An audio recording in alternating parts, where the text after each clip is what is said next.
Why hadn't anyone told her it would feel like this? The silence after a firefight wasn't quiet at all. It was filled with echoes, with ghosts, with the pulse in her own ears that wouldn't slow down. Alexis crouched against the jagged rock, sweat stinging her eyes, her hands trembling as she forced herself to reload. She hated that tremor, hated that her body betrayed her even as her mind screamed for stillness. Her throat burned, she swallowed dust. Her mouth was dry as stone, every inhale scraped like glass. She thought of water clean, cold, the kind she once pulled from mountain streams with her grandfather. But that memory was too soft, too gentle. It didn't belong here. A shadow moved across the sand. She froze, her heart skipped, just the wind carrying grit. Not a patrol, not yet. She tilted her head, listening, always listening. That was what her grandmother had taught her: listen to the land. It whispers before it screams. Her chest tightened, not just from fear, from guilt. She could still see him, one of her corporal, his blood bright in the sand. She pressed her hands to the wound, begging it to stop, but she'd been dragged away before the bleeding slowed. His eyes still followed her in the dark. She hated herself for surviving when he hadn't. She blinked hard, forcing the image away. Not now, not here. If she carried his face too heavily, she'd stumble, and stumbling meant death. The woman she had pulled from the camp moaned faintly beside her, clutching her side. Alexis crouched lower, pressing a finger to her lips. The woman nodded weakly, her eyes wide, still half in terror, half in disbelief. Alexis wanted to say something reassuring, but what words could she use? That rescue was coming. She didn't know if it was. That survival was guaranteed. Nothing was guaranteed. Instead, she pressed her hand lightly over the woman's, steady. A promise without words. Movement again, this time real. A faint crunch of boots on stone. Alexis shifted her rifle, every nerve alive. Two figures moved along the ridge, scanning with flashlights, their voices drifting in broken accents she had learned to understand well enough. They were hunting. She forced her breathing slow, a trick her grandfather had drilled into her. Slow your breath, slow your mind. Let the fear ride you, not drown you. The patrol drew closer. Alexis pulled the woman flat against the sand. Her muscles screamed as she pressed into the ground, trying to disappear into the earth itself. One of the guards' lights swept across the ridge, pausing only a second too long. Alexis's finger hovered over the trigger. One shot and both would know. One shot and they'd call the others. Her heart thundered. She didn't shoot, not yet. She waited, waited until the beam passed, until the footsteps grew faint, until the night swallowed their voices again. Only then did she let out a breath. The woman beside her trembled. Alexis leaned close and whispered, "Not yet. Timing matters more than courage." The woman blinked at her. Maybe she didn't understand the words. Maybe she only understood the tone. Still, she nodded again. They crept forward, using the rocks as cover, Alexis mapping the terrain in her mind as if she'd walked it 100 times. She marked every landmark, every rise and hollow. If they made it out, she would need to describe this to command, assuming she lived long enough to debrief. But a thought gnawed at her, worse than hunger, worse than thirst. What if command already knew? What if this ambush wasn't just bad luck? What if someone had set them up? She shoved the thought aside, but it stayed, lingering like smoke. By the time dawn broke, her body ached with exhaustion. They had moved through the night, stopping only when they heard engines or distant voices. The horizon bled with light, the cold of the night giving way to cruel heat. Her lips were cracked, her skin raw. The woman collapsed, her breath ragged. Alexis knelt beside her, checking the wound along her ribs. Infection was setting in. Without proper supplies, the woman wouldn't last. Alexis cursed under her breath. She had bandages. She had training, but she didn't have time. She pulled out a strip of cloth from her own gear, pressed it against the wound, tied it tight. The woman hissed in pain, biting back a cry. Alexis leaned close again. "You're stronger than you know." She meant it as much for herself as for the woman. The desert stretched endlessly. No cover, no shade, and somewhere behind them men were hunting. Alexis tightened her grip on the rifle, staring at the sun that was already climbing high, its heat pressing down like judgment. She whispered to herself, almost like a prayer. Survive today, tomorrow will come later. But even as she said it, a shiver ran through her, because deep inside she wondered, what if tomorrow never comes? Why did the silence feel heavier than the gunfire? Alexis Morgan crouched low, the sun hammering down on her shoulders, her body trembling from fatigue. Every nerve screamed at her to stop, but she couldn't. Not here. Not yet. The woman beside her stumbled again, nearly collapsing into the sand. Alexis caught her by the arm, steadying her, forcing strength into her voice that she didn't feel. Keep moving, just a little further. The woman's eyes were glassy, half lost, but she nodded. Alexis tightened her grip and guided her onward, her own throat burning from thirst. The desert had a way of stripping everything away, comfort, pride, even hope. What was left was raw survival. The ridge ahead offered shade, a scattering of boulders sharp against the horizon. She led them there, lowering the woman gently against stone cooled by shadow. For a moment, Alexis allowed herself to close her eyes. But behind her lids, faces appeared again, Corporal, Sergeant Hill, the one she couldn't save. They stared at her, silent, accusing. She snapped her eyes open, biting down the guilt. Not now, later if later comes. The woman whispered something faint, words Alexis didn't understand. Her accent was thick, but the plea was universal. She was asking if they would live. Alexis hesitated. She could lie. She could promise. But the desert had taught her to respect truth, no matter how bitter. "We'll try," she said softly. The woman's eyes filled with tears, but she nodded, gripping Alexis's hand like a child clinging to the last thread of safety. Alexis squeezed back once, then pulled away, scanning the horizon. Movement. Her body stiffened. A vehicle, a pickup truck in the distance, its engine growling faintly. Dust plumes kicked up behind it. She ducked lower, pulling the woman with her. One truck meant more would follow. Patrol routes. They were searching. She knew she had minutes, maybe less. Her eyes darted to the rocks above them. An idea formed, reckless and desperate. She turned to the woman, whispering, "Stay down. Don't move no matter what you hear." The woman's eyes widened, but she obeyed. Alexis moved like her grandmother had taught her, slow, deliberate, blending into stone and shadow. Every muscle screamed with fatigue, but she ignored it, crawling until she reached a jagged outcrop overlooking the desert road. The truck grew closer, its windshield flashing in the sun. She steadied her rifle, exhaled slowly, and aimed. But something in her chest twisted. If she fired, they'd know she was alive. The myth of her death would vanish, and every man in the compound would descend on her. If she stayed silent, the truck might pass, but if it didn't, the woman below would be discovered. Her finger hovered on the trigger. Doubt warred with instinct. And then she remembered words, thrown at her like a knife when they locked her in the cell. "One American soldier won't last a week here." She squeezed the trigger. The first shot shattered the windshield. The driver slumped, the truck veering wildly. The second shot hit the passenger before he could grab the radio. The truck rolled into the sand, flipping once before slamming onto its side. Dust filled the air, thick and choking.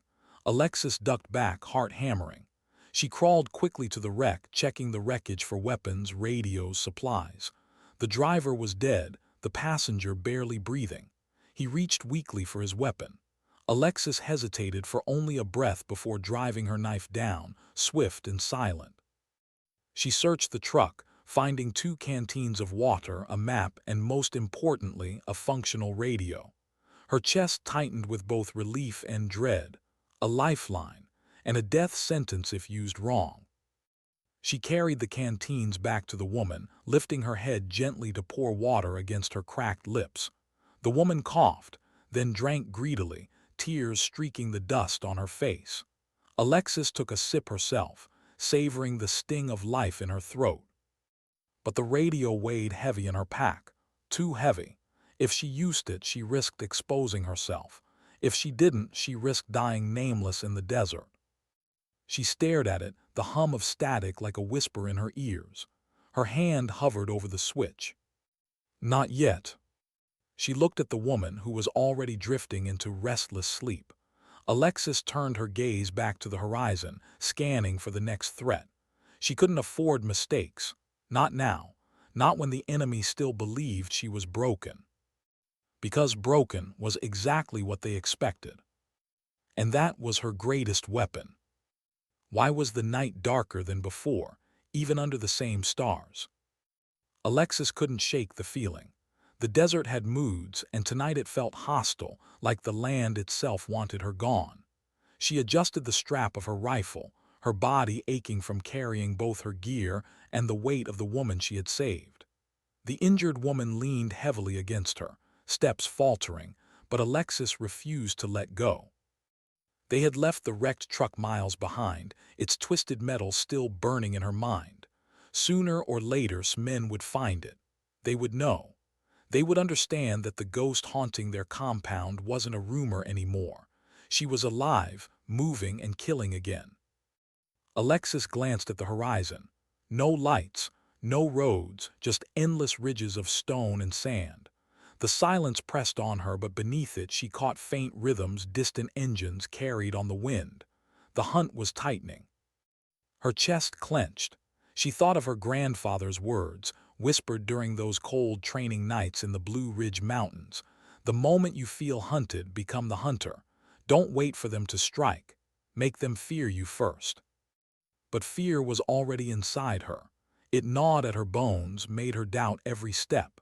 She hated herself for it, hated that her body trembled when she needed it steady. She glanced at the woman beside her, whose face was pale and streaked with sweat, and forced her voice calm. Just a little further, we'll stop soon. A lie, she didn't know where soon was. She didn't know if they'd stop because they found shelter or because the enemy cornered them. But sometimes lies were necessary. Sometimes lies kept people moving when the truth would make them collapse. They reached a ravine as the moon climbed higher. Shadows pooled thick, offering concealment but also danger. Alexis scanned the rocks carefully before leading them down, every sense straining. Her boots slid against loose gravel. She steadied the woman, whispering reassurances she didn't believe.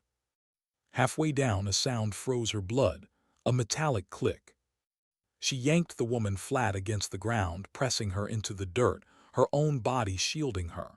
Her heart slammed against her ribs as she scanned the ridge. And then she saw it, the faint gleam of a rifle barrel catching moonlight.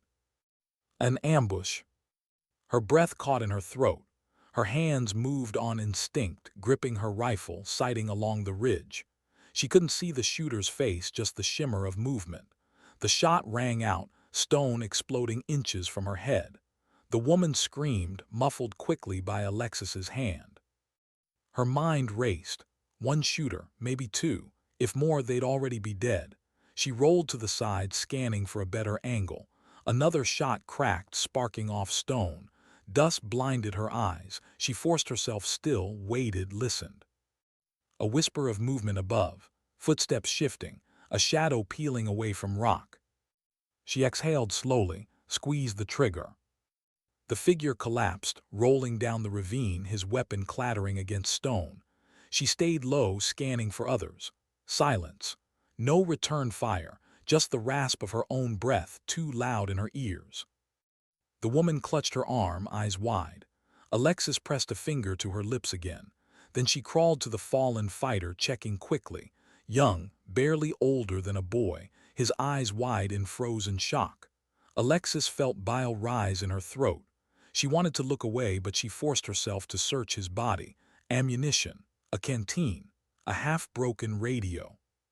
She took it all, swallowing hard against the sickness clawing her chest. The woman whispered something again, her voice breaking. Alexis didn't understand the words, but she understood the tone: fear, anguish, accusation. "I know," Alexis murmured, more to herself than anyone. "I know what I did."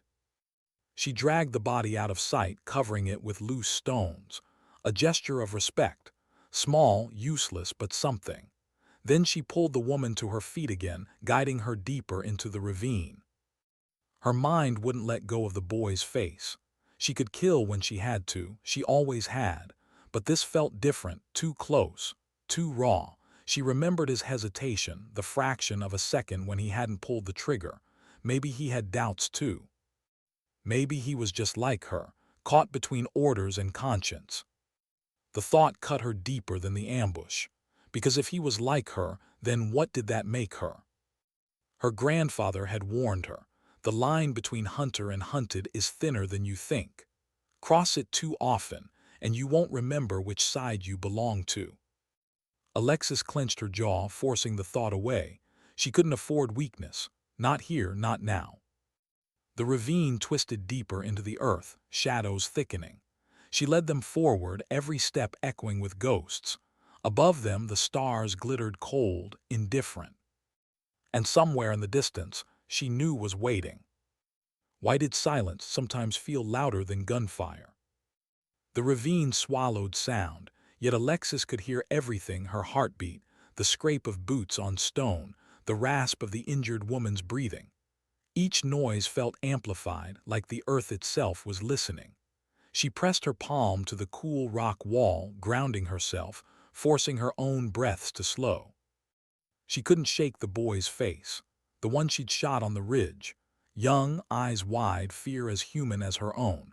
His death wasn't just another tally, it clung to her, heavy and cold. She told herself it was survival. She told herself she had no choice, but telling didn't erase the weight. The woman stumbled again, nearly falling. Alexis caught her, steadying her against the wall. Her wound was worsening, fever rising. Sweat slicked her skin. Alexis's medic instincts screamed at her: infection, dehydration, shock. She needed proper care, supplies she didn't have. Every step forward was a gamble against time. She knelt, checked the makeshift bandage. It was soaked through.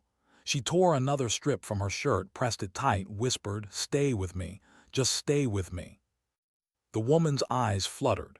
She whispered something, a name maybe. Alexis couldn't understand, but the sound was fragile, desperate. It pierced her more deeply than any bullet. Above them faintly came the growl of engines. Alexis froze. The enemy was moving, circling, hunting. Her pulse quickened. The ravine wasn't shelter anymore. It was a trap. She scanned quickly, eyes darting along the jagged walls. A narrow fissure caught her attention, a shadowed crack barely wide enough for one person. She led the woman toward it, forcing her through the gap, stones scraping their arms raw. They emerged into a small hollow, a pocket of darkness hidden beneath overhangs. For the first time in hours, Alexis allowed herself to exhale. She laid the woman gently against the rock, then crouched by the entrance, rifle steady, eyes sharp. The engines drew closer, the sound vibrating through stone. Voices followed, rough, commanding. Flashlights cut across the ravine outside. She pressed back into shadow, her body rigid, every muscle ready to spring. Two fighters appeared, rifles slung, scanning the ravine floor. Their lights swept dangerously close. Alexis held her breath. The woman whimpered softly. Alexis clamped a hand over her mouth, gentle but firm, whispering without sound, "Please, not now, please." The fighters paused, voices low. One kicked at a rock, the sound sharp. Alexis's finger hovered on the trigger. One shot and they'd be exposed. One hesitation and they'd be found anyway. Her chest ached. She thought of her grandfather's words again. Survival isn't always about fighting. Sometimes it's about vanishing. She stayed still, silent, invisible. After an eternity, the fighters moved on, their lights fading into distance. The engines roared again, pulling away. Alexis's shoulders sagged, breath escaping in a shaky rush. She lowered her rifle, leaning her head against the stone. For a moment she felt the crushing weight of everything. The mission gone wrong, her squad lost. The woman's fragile life in her hands, her own body running on fumes. She wanted to cry, just once. Just to release the ache building inside her, but she couldn't. Not here, tears were a luxury, and she was running out of luxuries. The woman stirred, whispering again. Alexis leaned close, straining to hear. This time she caught it. Why save me?" The words were broken, but clear enough. Alexis swallowed hard. She didn't have an easy answer. Why had she dragged this stranger through hell instead of slipping away alone? Why had she risked everything for someone who might not survive the night? Her mind whispered cold logic, because leaving her would have been easier, because survival alone would have been simpler. But her heart whispered louder, because she couldn't, because eyes still haunted her, because saving one, just one, might mean something in a world that kept taking. She brushed damp hair from the woman's forehead, murmured, "Because I refuse to be what they think I am. I'm not broken. Not yet." The woman's eyes shimmered, then closed. Outside, the desert breathed again, vast and merciless. Alexis tightened her grip on the rifle and stared into the dark, knowing dawn would bring another battle, not just with men, but with herself. Why did the desert always seem endless, even when she was so close to the end of something? Alexis moved before dawn, guiding the woman through the hollow ravine as the sky bruised with first light. Her body ached, her throat burned, but her mind sharpened with every step. She was no longer just running. She was circling. The ambushes, the patrols, the burned wrecks, they weren't accidents. Wasn't just hunting. He was closing the net, hurting her, forcing her into terrain where she'd have no choice but to make a mistake. She could almost hear his voice in her head. One American soldier won't last a week here. She clenched her jaw. Maybe he was right. Her body was breaking down. The woman she carried was fatting fast. Supplies were dwindling, but had miscalculated something. Alexis wasn't just trying to escape. She was learning, watching, measuring. Every patrol route, every search pattern, every careless moment of his men was becoming part of her map. At the top of a ridge, she stopped, scanning the horizon. The compound lay somewhere beyond those mountains, hidden in stone and shadow. She remembered the nights locked in that cell, how she'd counted footsteps, memorized guard rotations, mapped tunnels in her head. Those memories weren't shackles anymore. They were weapons. The woman stirred against her side, whispering faintly. Alexis lowered her, checking the wound again. Fever high, skin clammy. She didn't have long. Alexis's throat tightened as she pressed another bandage into place. "You need a medic," she whispered, voice catching. "But I'm all you've got." Her hands shook as she tied the cloth. She hated that. She hated feeling weak. She hated the thought that she might fail her.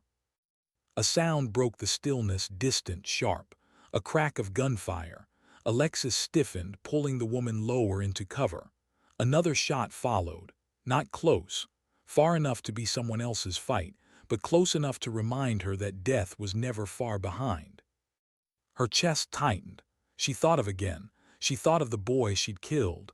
Faces, all of them. She wondered how many more would join them before this was over. She looked down at her rifle, the metal worn, her fingerprints etched into it by sweat and grit. It felt heavier than before, not because of the weight, but because of what it meant. Every bullet she fired carved another scar on her soul. She closed her eyes briefly, whispered to herself, "Don't lose who you are." But when she opened them, she knew the truth. To survive, to stop him, she would have to risk exactly that. She adjusted the woman's position, lifting her again, and started down the ridge. The sun climbed higher, heat pressing down like a punishment. Every step was agony, but Alexis forced herself forward. Because was waiting, and she was done running. Why did dawn always feel like betrayal? The sun rose harsh and unkind, burning away the night's fragile safety. Alexis squinted against the glare, sweat already stinging her eyes, her rifle hot against her shoulder. Every shadow she had trusted hours ago vanished in the light, leaving her exposed. The woman leaned heavy on her again, each step slower, weaker, but Alexis refused to stop. She had learned something in the night, not just where the patrols circled, not just where the ravines funneled her path, but something darker. Wasn't chasing her blindly. He was toying with her, herding her closer to the compound. Not to kill her. Not yet. He wanted her alive, broken, dragged back to his interrogation room so he could turn her into a symbol. The thought made her chest tighten. Rage burned under her ribs. Rage at him. Rage at herself for letting it come this far. Rage at the weight of guilt she carried with every face she couldn't save. The woman coughed violently, nearly collapsing. Alexis eased her down against a boulder, kneeling close. The fever was worse now. Her hands trembled as she checked the wound again, trying to clean it with what little water they had left. The woman's cracked lips moved. Why don't you leave me?" The words cut deep. Alexis froze, staring at her. She wanted to lie, to say leaving wasn't an option, to say she was strong enough for both of them, but the truth clawed at her throat. Because she had thought about it. In the darkest moments, when exhaustion bent her knees and thirst burned her throat, she had thought of slipping away. One life for another. A cruel equation she hated herself for even considering. But she hadn't left, and she wouldn't. She leaned closer, voice raw. "Because I can't. Not after everything I've already lost. Not after, her voice cracked. She stopped herself, swallowing the grief. "You're here, that's enough." The woman's eyes shimmered with something Alexis couldn't name. Gratitude, pity. She turned her face away, coughing again. Alexis sat back, pressing her palms against her eyes. For a moment she wanted to scream. At the desert. At herself. But sound was a luxury she couldn't afford. A noise snapped her head up. A faint metallic clink. She reached for her rifle instantly, scanning the ridge above. A figure appeared, silhouetted against the morning sun. Then another. Then more. "Patrol." Her heart thudded. Too many, too close. She dragged the woman lower, whispering, "Stay still, no sound." Her mind raced. She could fight, but they'd be overrun. She could hide, but tracks in the sand gave them away. She could run, but the woman wouldn't make it. Trapped. The first fighter slid down the ridge, his boots scattering gravel. He scanned the ravine, rifle ready. Alexis pressed herself flat, finger poised on the trigger. Sweat dripped down her neck. Closer, 10 feet, 5. His shadow spilled across her boots. She inhaled slowly, muscles coiled, ready to strike. But then voices from above. Urgent. The fighter paused, turning his head, listening. Another man shouted, pointing toward the horizon. Something else had drawn their attention. The patrol shifted, moving uphill again, their boots crunching, their voices fatting. Alexis stayed still, heart pounding, until silence returned. Only then did she let herself breathe. She turned to the woman, whispering, "We're not running anymore." Her jaw tightened, her eyes hardened. Thought he was closing in. He thought he was breaking her. But he had no idea that every hour, every step, every brush with death was sharpening her resolve. Alexis wasn't just going to survive him. She was going to end him. Why did fear in others suddenly feel heavier than her own? Alexis crouched in the shadows of the ravine, watching the patrol fade into the desert haze. Their shouts still echoed faintly, but what struck her wasn't their confidence, it was the tremor in their voices. They were afraid. Of her. That realization cut through her exhaustion like fire through frost. For days she had been hunted, cornered, treated like prey. But now the whispers were spreading through men. Soldiers vanishing, patrols not returning, trucks burned in the sand. The ghost they thought they caged was walking free, turning night into their nightmare. Alexis adjusted her grip on the rifle, the barrel warm against her palm. Her body ached, her lips were cracked, her stomach hollow, but inside something hardened. She wasn't just going to escape. She was going to unravel, hold, piece by piece, until there was nothing left of his certainty. Beside her, the injured woman stirred, her breath ragged. Alexis knelt, brushed damp hair from her forehead, and whispered, "Stay with me, just a little longer." The woman's eyes flickered open, filled with pain but also with something Alexis hadn't expected: trust. That trust was a weight heavier than her pack. She had to earn it. She rose, scanning the ridge. She knew tactics now predictable in their cruelty. He thought pressure would force her into mistakes, but pressure had been her life since she was a child in the Blue Ridge Mountains, running drills with her grandfather until her legs buckled. Pressure didn't break her, it honed her.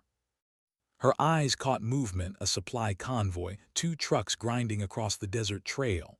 More fuel, more weapons, another artery of network. She pressed herself low, tracking them through her scope. Her pulse quickened. She could let them pass. She could stay hidden, but something inside her snapped. She couldn't keep running, not while the machine kept moving. Her finger tightened on the trigger. One shot cracked, tearing through the lead truck's tire. The vehicle lurched, swerved, toppled against a dune. Fighters scrambled, shouting, rifles swinging wildly. Panic rippled through them. Alexis fired again, then shifted, rolling into cover before the echo faded. She crawled along the rocks, every movement silent, measured, her breath even despite the storm in her chest. She waited, then struck again from a different angle, her shot dropping another fighter. To them it must have felt like death itself was circling, one they couldn't see, one they couldn't predict. Fear spread faster than bullets.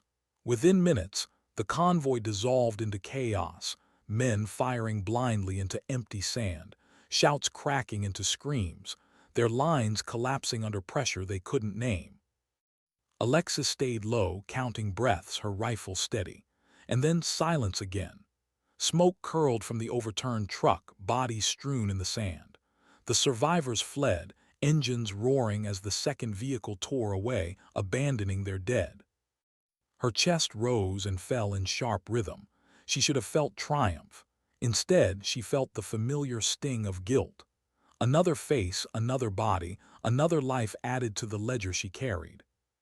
She swallowed hard, whispering to herself, "This is the only way." When she returned to the hollow where the woman waited, the injured eyes widened at the sight of the smoke in the distance. Alexis didn't explain. She simply offered water, pressed her hand against the woman's trembling fingers and said, "We're close." But inside, Alexis knew the truth. She wasn't close to freedom. She was close to. And she was ready. Why did endings never feel like endings until long after they came? The desert was quiet now. Too quiet. Alexis moved through the ruins of his compound, rifle low, boots crunching on broken stone. Smoke curled into the pale sky, black against gold. The smell of fire and blood clung to everything. Her body was broken in pieces, muscles torn, skin raw, ribs aching with every breath. But inside, something sharper burned. Not victory, not triumph, just a cold, steady resolve. She passed bodies sprawled in the dust, men who once laughed at the thought of breaking her. Now their silence spoke louder than their taunts ever had. Her throat tightened. She didn't linger on their faces. She couldn't. Because was still here, somewhere. Her steps echoed in the corridors carved into stone, tunnels she knew too well from the nights in her cell. Every twist, every corner, every crack in the walls, they were seared into her memory. Once they had been a prison. Now they were a map.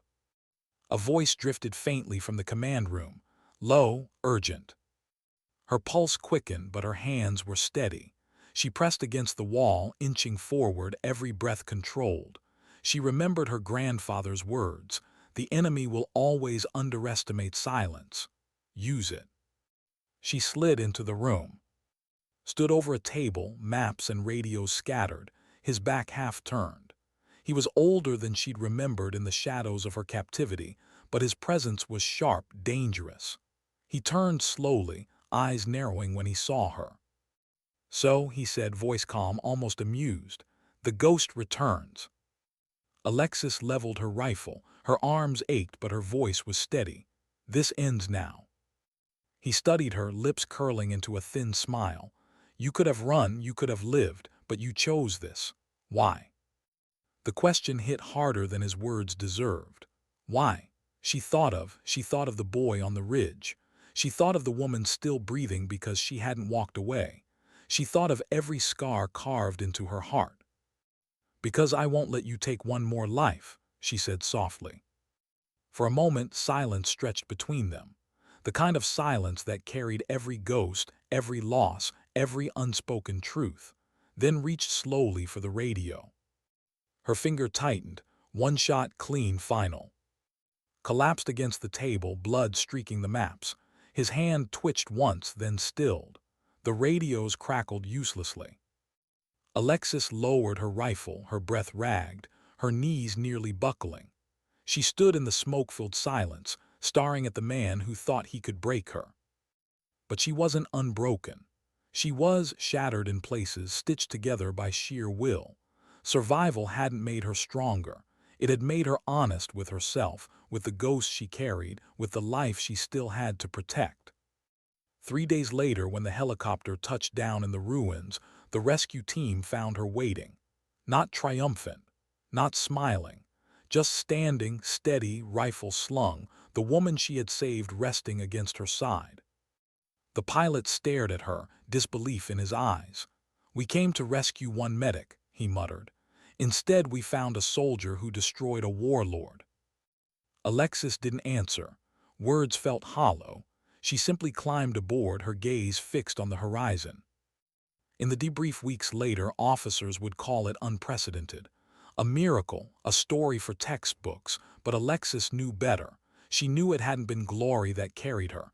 It had been guilt, fear, anger, and beneath it all, a stubborn thread of humanity she refused to cut. That night, alone in her bunk, she finally let the tears come. Quiet, shaking for the boy, for herself. And in the silence after, she understood the truth. Survival wasn't about strength. It wasn't about killing. It wasn't even about hope. It was about choosing, again and again, not to let the darkness decide who you become. Sometimes dignity doesn't speak. It simply acts.